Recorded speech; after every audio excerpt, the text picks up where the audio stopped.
I felt, I know that God is saying that 2011, since we did representing, which means we're still doing representing, is really about salvation.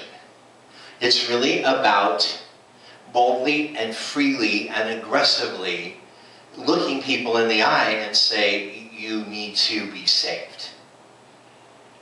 You need to be saved. And 2010 was a landmark year for me because it was the first year in my music ministry that I spoke at every single show, that I preached at every single show. And it used to be where I did music shows and maybe said one or two things, and then I had church where I preached. And combining the two, now it's been an entire year, and an entire year of, basically 300 times of preaching at every performance. I learned that people come and go. People get mad. People don't get mad. The people that expect to get mad don't get mad. The people you never expect to get mad flip out. All the different variations. It really has nothing to do with what you're afraid of. It really has nothing to do with being afraid to speak out for Christ, that you're going to turn people off. Because you're going to turn them off anyway somewhere. You're going to turn someone off by not preaching, by not saying more, by not doing more. Sooner or later, you will offend someone. Sooner or later, you will drive someone away. Sooner or later, you will shock someone into shutting down on you and saying, screw it, I don't want any more with this. So basing your decisions on how are they going to react to this, how are they going to feel about this, how's this going to work, how's this going to look, is pointless. Because for everything you do right to make someone happy, it's wrong to someone else. And it never changes. It never changes. It never changes. I am convinced of something very profound. I can only speak for myself. I've written some amazing songs. As a songwriter who loves other songwriters, some of the songs, not all of them, but some of them really do shock me as songs. And I go, oh yeah, I wrote them. And then I go, oh, God gets the glory. Bah humbug, I'll take them back. I'm as good as Bob Dylan and I know it. And I listen to stuff and I'm really amazed. However, I am also convinced that I have had incredible taste, impeccable taste, in cover songs along the way. Not all of them, but I Don't Know How to Love Him is one of the greatest songs of all time. And it's only better when I do it, because it becomes a song about Jesus. I'm just pretending to be really, really full of myself right now. But the thing that really gets me is how much meat is still on those bones. I did it tonight and I went, God, this song still rocks. It's like Patti LaBelle still being able to do Somewhere Over the Rainbow and making that relevant to something. And, oh, it's worse. Maureen McGovern's still doing There's Got to Be a Morning After and making that relevant to something. But, wait, I think I can come up with one more. Oh no, they're dead. Okay, but in doing these old spirituals that I'm doing, I am officially doing the most hardcore gospel music of my music career. And I have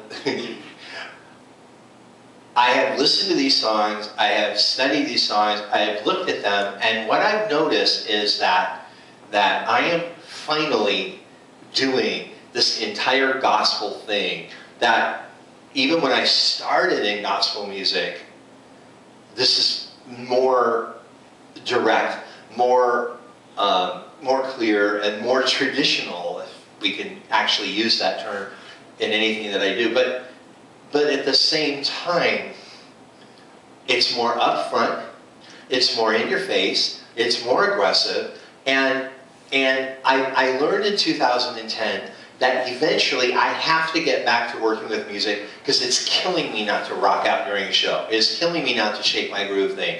I miss it so very bad, so I've already planned a special cycle of songs that I get to move the entire time. Because this standing still and singing for Jesus ain't no fun. But I will tell you, for someone who has lap danced, who has spit in people's mouths by accident, who has humped the leg of a pastor during a show, who has, what haven't I done in my entire life, I would like to say, there's nothing more radical than just standing there and singing, I have decided to follow Jesus. There's nothing more radical. Dress or no dress, there's nothing more radical. For me, there's nothing scarier. This is the scariest thing I've ever done. To be me and stand in a room and go, I have decided, is the scariest thing I've ever done. I said the F word on my new record. That wasn't scary. I don't care what people say about it. It makes sense in the song. Sue me and I don't plan to do it again. That's going to be one of those things I did. And then later I said, well, you know, I was young once. But the most radical thing I've ever done is stood in front of a room full of people and say, I have decided to follow Jesus. That seems rather strange for a gospel singer. But I will also attest to the fact that the look of horror that I bring to most people's faces is at its finest when I sing, I have decided to follow Jesus. The look on people's faces is like, oh, shit. Now I gotta do it. That's the look. And I know that look. I know that look. I've seen it, I've lived it, I've been it, and now I'm doing it, and I see it. And it's so funny because Save One More for Jesus is, you know, it's not my masterpiece because there's so many to pick from, but it's in the top echelon. And I remember the first times I performed Save One More for Jesus and came out and said, despite all the advantage of stem cell research, you're all going to die, that people were like, how dare you? How many preachers have stood up there and said, you're all going to die. You're all going to die. You better know Jesus, you're going to hell. Everyone. But when I did it, it was like radical. It was offensive. Let me tell you, that never scared me. It never scared me to go and sing that. I thought it was fun. To be honest, scaring churchies is fun.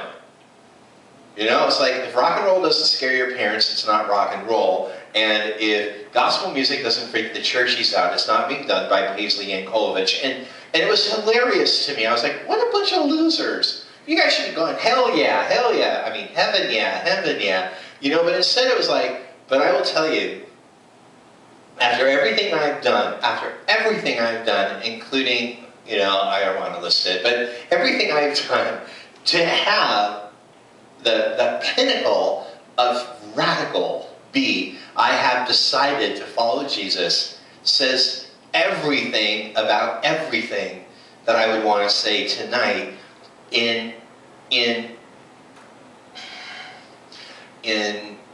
prelude to this new year for my ministry, but also in people's lives, because we have these flash mob performances. They're old. They're not funny anymore. The one with the Black Eyed Peas for Oprah, that was great. The flash mob dance. But come on, man, the thing at the food court was really dumb. Don't send those to me anymore. I don't want to see it again. I got 800 or something of those. I don't want to see them again. But we have that. We have people who stand up in the food court and start singing, and everyone's like, imagine if God called you to stand up in a food court and go, I have decided. Let me tell you something. The singer in the room's eyes bug out. It would be easier to do it in a food court than it would be to do it in the middle of someone's living room. Dress or no dress. I'm serious. It's irrelevant. It's irrelevant. I close my eyes. I don't see what I'm wearing. I never see what I'm wearing. I only see it when the videos show up. No wonder why. No wonder I get those emails. But I don't even think about it. I'm the person on the inside, and the person on the inside has been called to sing, I have decided to follow Jesus, and his most radical call of his life. That's scary. Because everyone assumes, when you say you do Christian music, that that's the kind of stuff you do. Oh, please, you don't do I have decided, do you?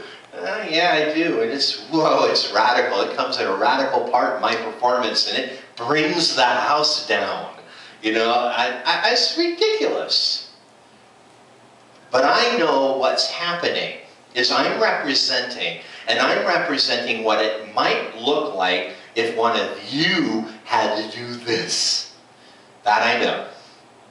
So the thought, where it comes down, when I'm doing Death Door Key or Blood or Jumpin' Jack Flash, we call that the weird stuff. So if I'm doing the weird stuff and I look all weird and I act all weird and I sing strange and blah, blah, blah, it makes sense. Well, that's just the weird thing he does. But all of a sudden he reels it in and does the traditional modern church thing and sings I Have Decided to Follow Jesus, something everybody has sung in church and everybody knows. Then you go, uh-oh, what if God ever called me to stand up at my job and do that? What if God ever called me to stand up at my church and do that? And add the fact you do it without music, kiss to death. That's really scary. And I am not bragging on what I do whatsoever. I am pointing out that I'm speaking to people who give me money. I'm sharing where my heart and my vision is going for this next year, and I'm recapitulating what God did inside me over this last year, and I'm getting to the point where I don't think it matters what I wear. I don't think it matters. You know who I think it matters to? Me. I think it matters to me. And it's funny because I read the New Times article about me and I was like, it's very interesting. It's been several months since I put on a frock. I'm still that guy.